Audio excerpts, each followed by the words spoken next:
Way, opening today and starring Michael J. Fox. You were great in that. Oh yeah, I was just saying you did your own stunt work, which you actually took that bad. You know? It was unbelievable. No, I gotta say though, you were pretty amazing because we came in and did a 10-minute improv, and you just kept going. In the minute, I thought, how's Brian, gonna do this? And you sat down, and the minute you did that, that Bryant Gumbel upward inflection, why a sequel? I went, he's going to do it. Nick was fabulous. I mean, it was Nick easy. was better than me in most cases. It was fun.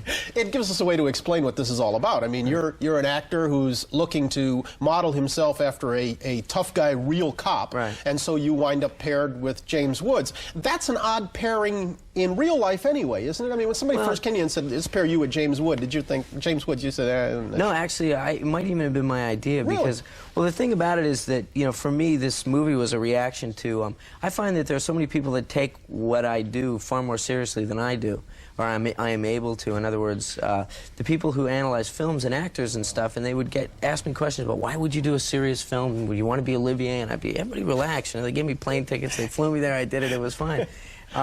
So this was a chance for me to make fun of being an actor who wants to be taken seriously and make fun of an actor's process and all of that. And with Jimmy, it was a natural because for him, he's the world's most intense man as far as everybody's concerned. And so it was a chance for him to play a guy who's so intense he would run someone over to go to a date. Yeah. So we both had this agenda, of this self-mocking agenda, and it was perfect. And he was great to work with. He works on an energy level similar to mine. His is a little more...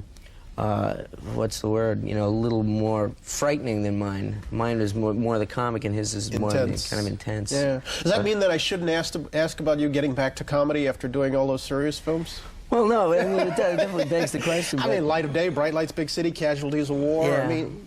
Well, obviously there is a mandate pretty much for me to stop doing that. I mean, they were pretty much ignored, so I guess I have to go, well, I should do some comedies, but... They weren't ignored. They didn't meet commercial expectations. Right. Let's be polite. Yeah, okay, good. Polite's like good. That? Polite's good.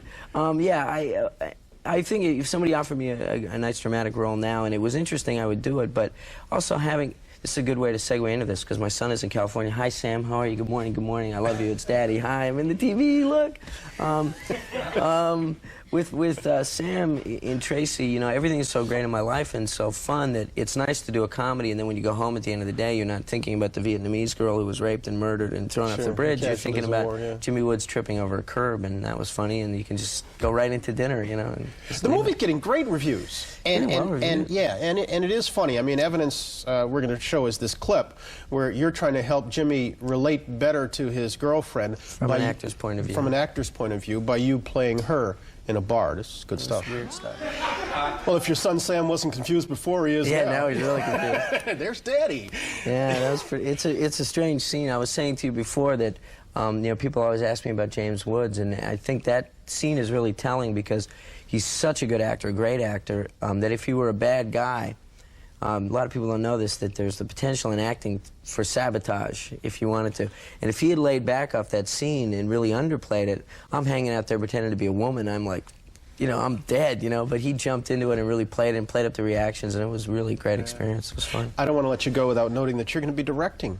I just directed a Tales from the Crypt episode for HBO, which is fun. The start of a more permanent move to the other side? Well, I hope to, do a little bit of both. It's definitely fun. I mean, the potential for, sloth and baldness is much better when you're directing, when you're behind the camera. So, I'm looking forward to that. But I worked with Terry Garner, Bruno Kirby, and I directed Carol Baker and Bruce Miguel. That was great. Good experience.